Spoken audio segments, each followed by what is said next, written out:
আজকে আমরা জানবো বিভিন্ন আলসার সম্পর্কে। তো ডিউডেনাল আলসার আর গ্যাস্ট্রিক আলসারের মধ্যে আমরা কীভাবে ডিফারেন্সিয়েট করব। যেটা হলো আমার গ্যাস্ট্রিক আলসার, সেই গ্যাস্ট্রিক আলসারের পেইনটা হবে মানে বার্নিং পেইন, বার্নিং সেন্সেশন, আর্চিং পেইন, এবং সেটা হবে আমাদের ইমিডিয়েটলি পেইনটা স্টার্ট হবে। আর আমরা যখন খাবার ইনটেক করব তাহলে ফুড ইনটেকের 1 to 3 আওয়ার্সের মধ্যেই সেই পেইনটা স্টার্ট হবে। আর সেই পেইনটা দিনের অলওয়েজ হবে ডে শিফটে।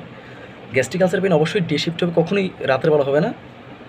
আর গ্যাস্ট্রিক পেইনে আমাদের যেই মানে এপিগ্যাস্ট্রিয়াম রিজন, সেই এপিগ্যাস্ট্রিয়াম রিজনটা অনেক টেন্ডার থাকবে, এবং গ্যাস্ট্রিকের যে আলসার, সেই গ্যাস্ট্রিক আলসারে আমাদের ভমিটিং হবে, ভমিটিংয়ের সাথে ব্লাড বের হবে, যেটাকে আমরা হেমাটাইমেসিস বলি।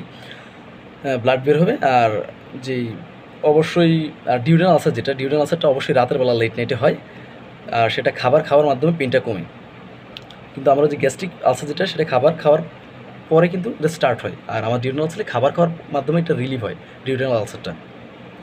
তাহলে ডিউডেনাল আলসারে আমার টেন্ডারনেসটা কোথায় দেখা যাবে, সেটা আমার রাইট এপিগ্যাস্ট্রিয়াম রিজনে। হ্যাঁ, যে ডিউডেনাল ফ্র্যাকচারটা আছে, তাহলে রাইট এপিগ্যাস্ট্রিয়াম রিজনে আমার টেন্ডারনেসটা থাকবে, সেখানে কোনো ভমিটিং থাকবে না। মেলানা থাকতে পারে ওইদিকে। আর সেটা হবে কি, একটা হলো দিনের বেলা, তার আমরা ডিফারেন্সিয়েট করবো কীভাবে।